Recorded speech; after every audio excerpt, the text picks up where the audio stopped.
Hello boys and girls, R1 here. Today I have a subscriber replay from Draken1187. Now this is not going to center on the first replay I've seen from Draken. I've seen 2 or 3 and they've all been very, very good. For example, this one where Draken is flying American versus Japanese. All of Draken's replays have been pretty impressive, and in this particular case, he flew his F6, F3 expertly against the Japanese pilots, doing his best to save what was sadly a fairly inept team on his side.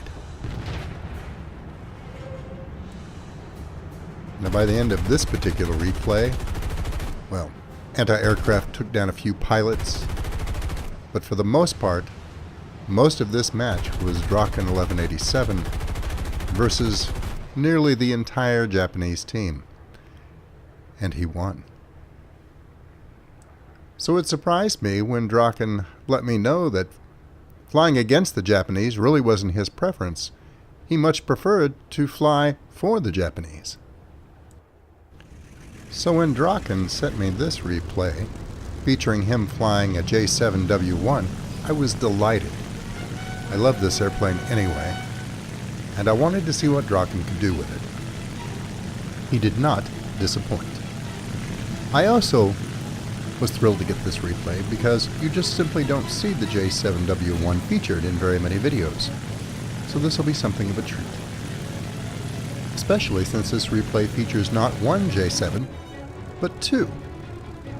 Now, the other J7 pilot, Arimhan, caught my attention in this video for a couple of different reasons. You'll see why specifically toward the end of this video. But I also was impressed with this pilot, Osiolax. Now, Osiolax doesn't play a starring role in this video. He plays more of a support piece, but he does it well. And I thought that it was worth including him in this video just so that you could see the juxtaposition of style between the J7W1 and what a standard Zero, the A6M5 Co, how they perform, how they fight, their different strengths and weaknesses.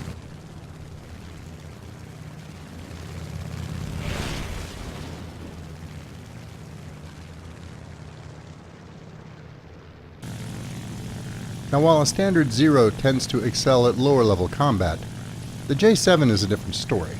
It was built to be a high-altitude interceptor of American bombers. It has a good rate of climb and a good top speed. A total of 2 prototypes were built, and both were equipped with this very good pusher-prop style engine. Even as these first prototypes flew, however, the design process was already underway to equip them with early model Japanese jet engines, and they would have excelled in performance and speed had those had time to be equipped before the end of the war. Now, unlike most Japanese aircraft, while it can maneuver reasonably well, it primarily depends on more of a vertical attack pattern, a boom and zoom attack pattern, if you will. And it also relies on its 4 30mm guns mounted tightly together in the nose, delivering an immense punch. Of course, altitude is life for any fighter pilot, but particularly for an aircraft like the J7. So Draken is going to spend the early part of this match gaining as much altitude as he possibly can. And the plane, of course, does attain that altitude strongly and swiftly. Osiolax cannot hope to match his rate of climb, and doesn't bother trying to. He maintains a medium altitude and looks for potential targets. Now, Osiolax strikes me as a very practical pilot, just as interested in furthering his own ends as far as collecting experience points and money, as he is in helping the better interests of the team, and that's fine. As long as he can do both reasonably well, I personally don't have a problem with that. Osiolax almost immediately finds himself drawn into a rather dangerous position, going heads up with a Yak 9 UT. A little fancy flying, and he manages to juke him out of position, and then wheel around to get back on his tail. He managed to do some damage on the way by, and the vapor trail the damaged Jack is putting out seems to act as a beacon for the rest of the team. Now, Osceolex and the rest of his team are having to dodge an awful lot of flak on this map, and I think that irritates him, as he ends up spending a lot of time paying attention to that particular problem for the duration of this match. You're about to see Arimhan use his J7 to its best effect, gaining his one and only kill. However, he does make it look good. Deprived of his prey, Osceolex is going to swing wide and start looking for further targets to prey upon.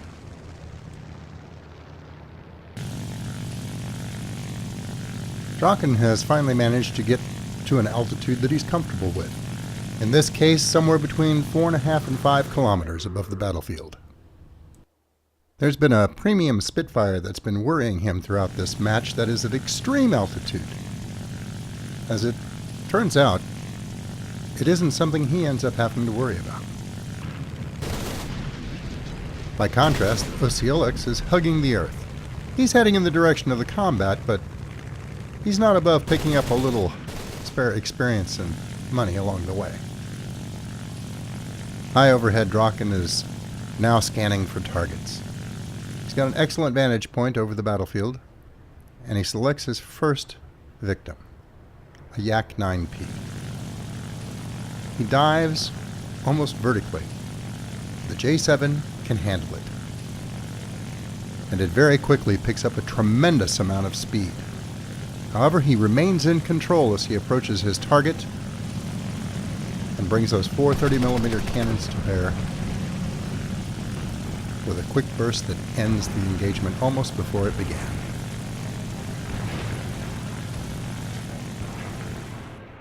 He's moving like a rocket now, and wisely decides to turn that speed into altitude.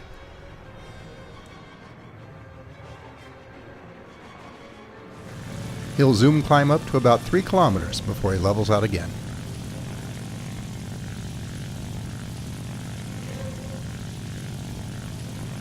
From that vantage, he's going to look for the largest collection of hostile fighters and head in that direction.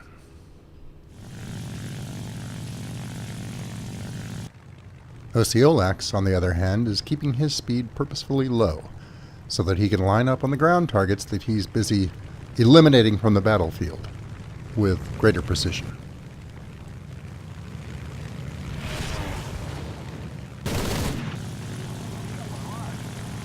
Draken's diving back into the midst of combat again. He attempts to line up on another Russian plane.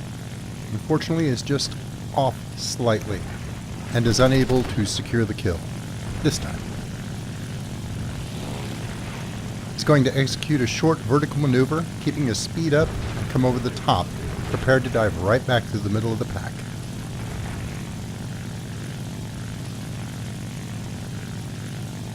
Osceolex has made it to the battle now and is about to dive in himself to cover his teammates. Not a moment too soon, as Draken's in trouble. He's having to evade one fighter behind him while he dives on another. That's always a difficult position to be in. His hand is steady and his aim is true, however, and he manages to remain unscathed as he takes out his intended target. He has to immediately execute a series of evasive maneuvers. And remember, while this plane does excel at zoom and boom, it is by no means an unmaneuverable aircraft in its own right. The Spitfire that Draken has been worried about since the beginning of this fight gets shot down by a standard 0, much to Draken's relief, and he takes the opportunity to take out yet another Russian fighter on the way by. Now Draken must extend away from the fight, drawing his pursuers after him and putting them in an excellent position for the rest of his team to take out. Osceolex manages to avoid a bit of friendly fire and do enough damage to convince Draken's pursuer that discretion is indeed the better part of valor. As the two pull out of Osceolex's range, he will pull off and go look for another target. He's going to put his slower yet very agile aircraft to where it can do the most good. Ociolex's intervention has allowed Draken to pull a vertical maneuver, and suddenly the hunter is now the hunted.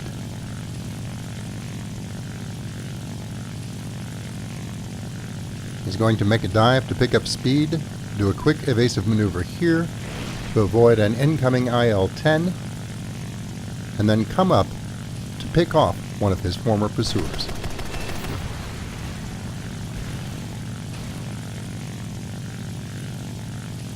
Draken is now at 3 kills and he's free and clear. Ociolix finds himself involved in a knife fight with an LA-9. The LA-9's at a distinct disadvantage in this type of combat, and Ociolix reminds him of just how dangerous a Zero can be.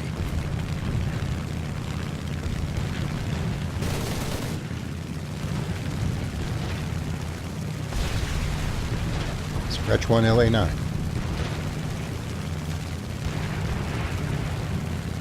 Ociolix will see the IL-10 in the distance, but he also sees Draken and realizes that Draken has the situation well in hand.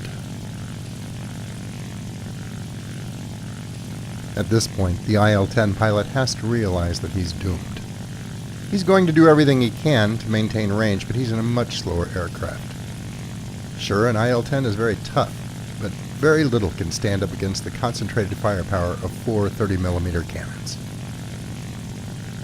Draken patiently stalks his prey and chooses the opportune moment to dive in for a sudden burst of speed.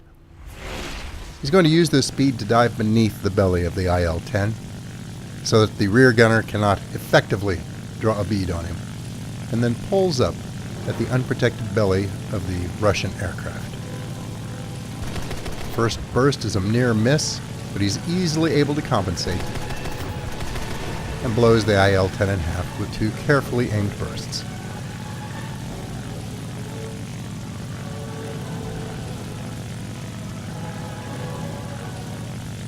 Draken is now at 5 kills, and there is 1 remaining enemy fighter. It's now simply a matter of finding him.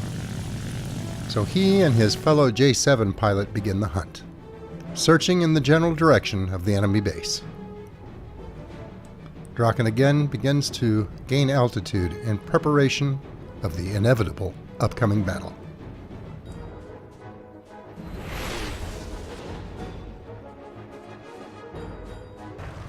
Ociolix, for his part, is simply too far away to be of any help, and he's too slow to get there in a timely fashion, so he goes back to doing what he does best in this particular match, farming those juicy ground kills.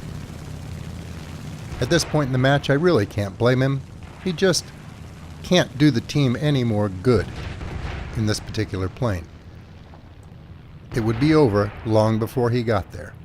So I don't begrudge him picking up the extra credits and experience while he can. He was there when he needed to be there, and that's what counts.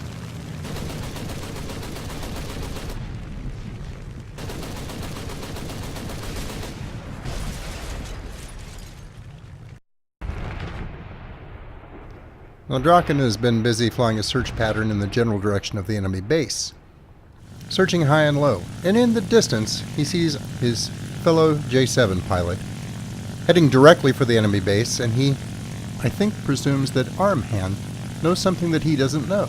Perhaps he's already spotted the enemy in the distance. Anyway, he will alter his course and swing directly for the enemy base himself.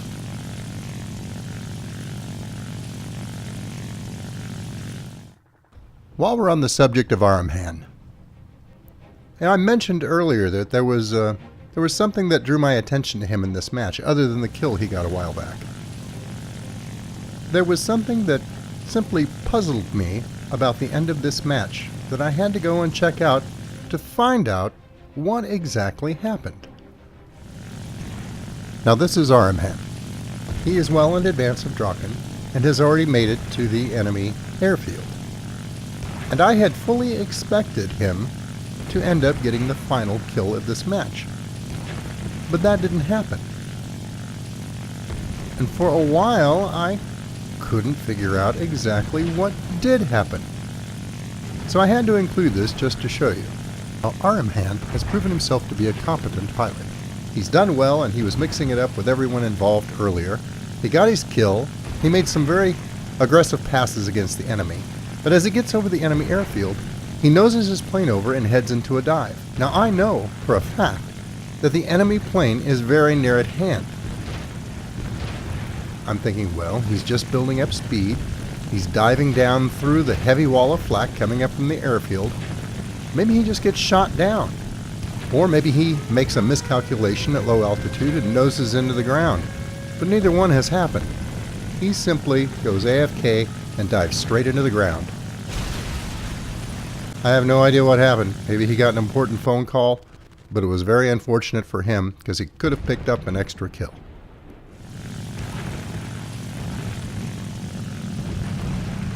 Now, however, Draken is on the scene, and he's not about to commit suicide.